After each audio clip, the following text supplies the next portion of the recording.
Excuse me, ನಾನು ಇಲ್ಲಿಗೆ ಬಂದಿದ್ದು ನಿಮ್ ಬಾಸ್ನ ನೋಡಕ್ಕಲ್ಲ, ನಿಮ್ಮನ್ನ ನೋಡಕ್ಕೆ. ನನ್ನನ್ನ? ಹೌದು. ನಾನು ನಿಮ್ಮ ಹತ್ರ ಸ್ವಲ್ಪ ಪರ್ಸನಲ್ ಆಗಿ ಮಾತಾಡ್ಬೇಕು. ನನ್ನ ಜೊತೆ ಬರ್ತಾ? ಪ್ಲೀಸ್ ನಡೀರಿ. 1 ಮಿನಿಟ್. ಮಿಸ್ಟರ್ ಅರುಣ್, ನಾನು ರಾಧಾ ಅವ್ರ ಜೊತೆ ಹೊರಗಡೆ ಹೋಗ್ತಿದ್ದೀನಿ.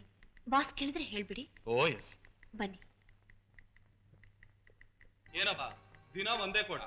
ಅಲ್ಲಯ್ಯ, ಕೈ ತುಂಬಾ ಸಂಪಾದನೆ ಮಾಡ್ತಾರೆ. ಇನ್ನೊಂದೆರಡು ಹೊಸಕೋಟ್ ಹೊಲ್ಸ್ಕೊಳಕ್ ಇವ್ರಿಗೆ ಏನ್ ದಾಡಿ?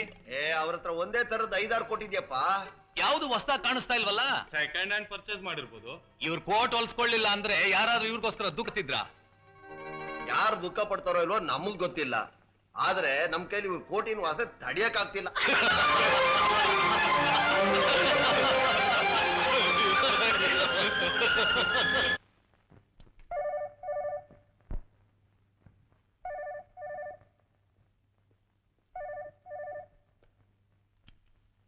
ಹಲೋ ಮೀನಾ.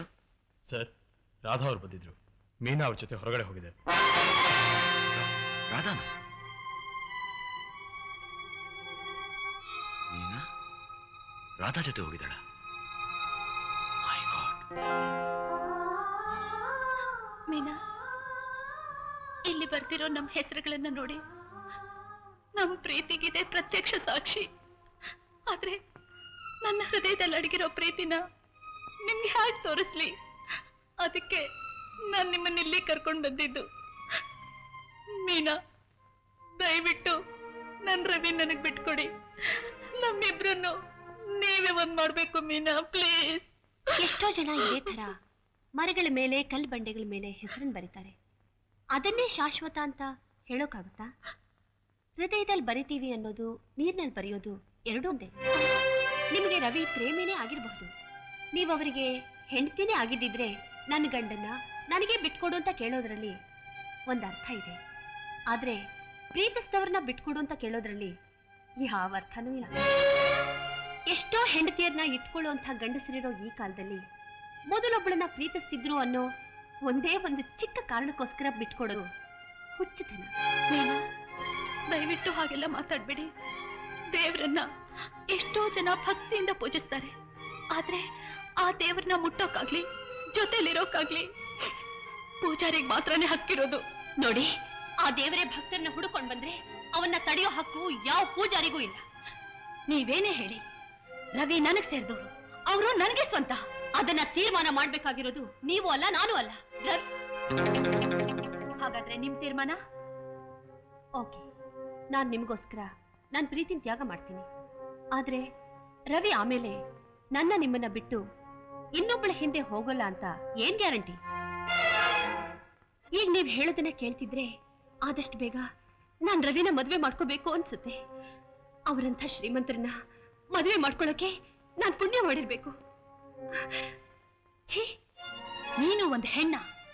ನಿನ್ನಂಥವಳಿರೋದೆ ಹೆಣ್ಣ ಜಾತಿಗೆ ಒಂದು ಕಳಂಕ. ನಿನ್ನಂಥವಳಿಗೆ ಹೆಂಡತಿ ಅನ್ನೋ ಪವಿತ್ರವಾದ ಸ್ಥಾನ ಕೊಡೋ ಗಂಡ ಬೇಕಾಗಿಲ್ಲ. ಕೇವಲ ಹಣ ಇರೋ ಒಬ್ಬ ಗಂಡಸಾದ್ರೆ ಸಾಕು. ಒಂದು ಹೆಣ್ಣಿನ ಶಾಪದಿಂದ ನೀನು ಬಾಳ್ನಲ್ಲಿ ಹೇಗೆ ಸುಖವಾಗಿರೋ ಸಾಧ್ಯ?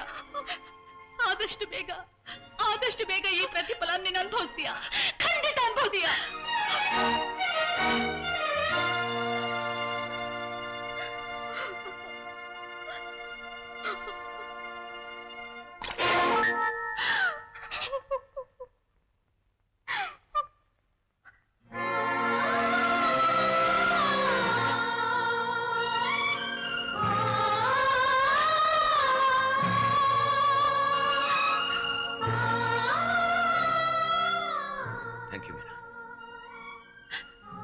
Very much.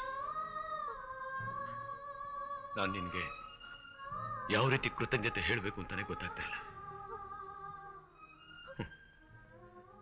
ನನಗೋಸ್ಕರ ನೀನು ರಾಧನ ಹತ್ರ ಎಂತೆಂತ ಮಾತು ಕೇಳಬೇಕಾಗಿ ಬಂತು. Very sorry.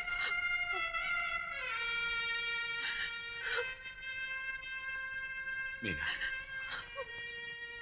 ನಿನ್ನೆ ಈ ದೊಡ್ಡ ಗುಣದ ಮುಂದೆ ನಾನು ತುಂಬಾ ಚಿಕ್ಕವನಾಗ್ಬಿಟ್ಟೆ. ನಾನು ತುಂಬಾ ಚಿಕ್ಕವನಾಗ್ಬಿಟ್ಟೆ.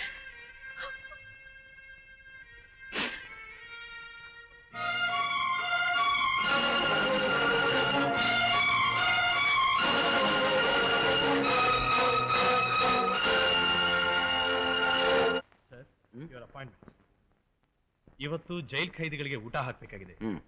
ಇಂಡಿಯನ್ ಓವರ್ಸೀಸ್ ಬ್ಯಾಂಕ್ ಆನ್ಯುವಲ್ ಮೀಟ್ಗೆ ಚೀಫ್ ಗೆಸ್ಟ್ ಆಗಿ ಹೋಗ್ತಾ ಇದ್ದೀರಾ. ನಾಳೆ ಬೆಳಿಗ್ಗೆ ಒಂದು ಅನಾಥಾಶ್ರಮಕ್ಕೆ 25,000 ರೂಪಾಯಿ ಡೊನೇಷನ್ ಕೊಡ್ತೀನಿ ಅಂತ ಹೇಳಿದ್ದೀರಾ. I see.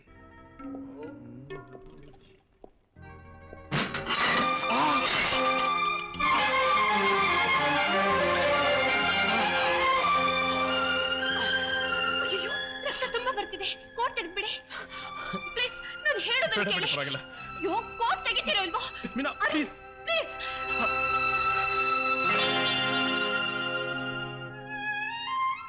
ಇದಕ್ಕೋಸ್ಕರ ನಾ ಕೋಟ್ ತೆಗೆದು ಬೇಡ ಅಂತ ಹೇಳಿದ್ದು.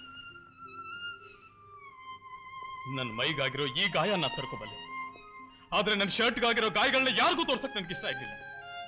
ಅದಕ್ಕೋಸ್ಕರ ನಮ್ಮ ಅಪ್ಪನ ಫೋಟೋನ್ ಹಾಕೊಂಡು ಇದನ್ನೆಲ್ಲ ನಿಮ್ಮಿಂದ ಮುಚ್ಚಿಟ್ಟಿದ್ದೆ.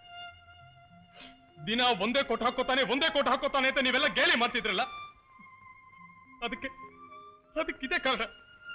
ತಿಂಗಳಿಗೆ 2,000 ರೂಪಾಯಿ ಸಂಬಳ ತಗೊಳ್ಳೋ ನಾನು ಒಂದು ಪ್ಯಾಂಟು ಒಂದು ಶರ್ಟು ತಗೊಳಕ್ಕಾಗಲ್ವಾ ಅಂತ ನೀವೆಲ್ಲ ಕೇಳ್ಬೋದು. ಆಗತ್ತೆ, ಆದ್ರೆ ಏನ್ ಮಾಡಿ, ಸಾಲ ಮಾಡಿ 25,000 ರೂಪಾಯಿ ವರದಕ್ಷಿಣೆ ಕೊಟ್ಟು ನನ್ನ ತಂಗಿ ಮದುವೆ ಮಾಡಿದೆ. ತಗೊಳ್ಳೋ ಸಂಬಳದಿಂದ ಸಾಲ ತೀರ್ಸ್ಲಾ? ಆಸ್ಪತ್ರೆಯಲ್ಲಿ ಕಾಯಿಲೆ ಮಲಗಿರೋ ನನ್ನ ತಂದೆಗೋಸ್ಕರ ಖರ್ಚು ಮಾಡ್ಲಾ? ಇಲ್ಲ ಮನೆ ಖರ್ಚಿಗೆ ಅಂತ ನನ್ನ ತಾಯಿ ಕೈ ಕೊಡ್ಲಾ? ನೀವೇ ಹೇಳಿ. ಈ ಜವಾಬ್ದಾರಿನೆಲ್ಲ ದೂರ ತಳ್ಳಿ ಯಾರೇನ್ ಅನ್ಕೊಂಡ್ರು ಪರವಾಗಿಲ್ಲ. ನನ್ನ ಸುಖಾನೇ ನನ್ನ ಮುಖ್ಯ ಅಂತ ನಾನು ಅನ್ಕೊಂಡಿದ್ದೆ. ಒಂದೇನು 10 ಕೋಟಿ ಹೋಲ್ಸ್ಕೊತೆ. ಇನ್ಮೇಲಾದರೂ ಒಂದೇ ಕೊಟ್ಟು ಒಗಿದೇ ಇರೋ ಕೊಟ್ಟು ಅಂತ ಹೇಳಿ ದಯವಿಟ್ಟು ನನ್ನ ಗೇಲಿ ಮಾಡಬೇಡಿ.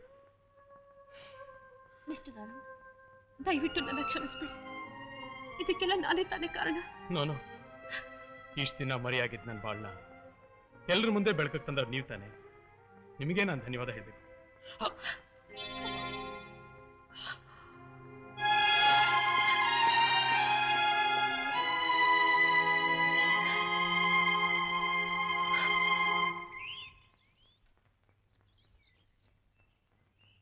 ಮನುಷ್ಯ ಎಷ್ಟೇ ಹಣವಂತಾದ್ರೂ ಕೂಡ ಕೈ ಎತ್ತಿ ಕೊಡೋಕ್ ಮನಸ್ಸು ಬರೋದಿಲ್ಲ. ಅವರಲ್ಲಿ ಕೆಲವರು ಮಾತ್ರ ದಾನ ಧರ್ಮ ಅಂತ ಮಾಡಿ ಅದರಿಂದ ತೃಪ್ತಿ ಪಟ್ಕೊಳ್ತಾರೆ. ಶ್ರೀಮಾನ್ ರವಿಯವರ ಹುಟ್ಟುಹಬ್ಬದ ಪ್ರಯುಕ್ತ ಈ ದಿನ ಅವ್ರು ನಿಮ್ಗೆ ಊಟ ಹಾಕ್ಬೇಕು ಅಂತ ನಮ್ಮ ಹತ್ರ ಕೇಳ್ಕೊಂಡಾರೆ.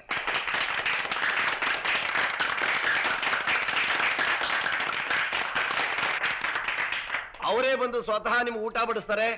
ಸಾಲಾಗಿ ಬಂದು ಊಟ ತಗೊಳ್ಳಿ.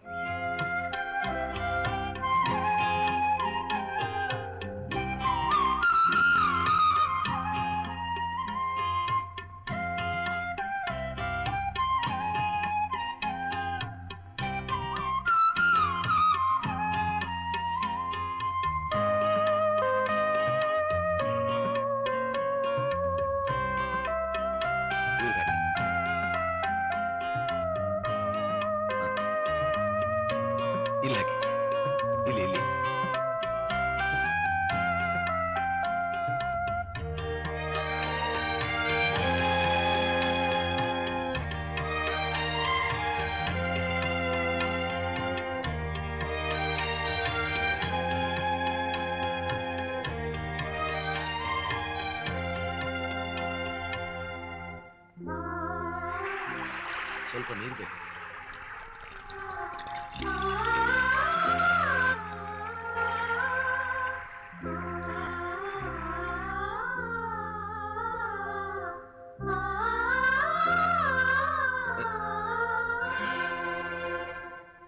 ಸರ್, ನಾನು ಗೊತ್ತಾಗ್ಲಿಲ್ವಾ? PT owner sir. PT ಓನರ?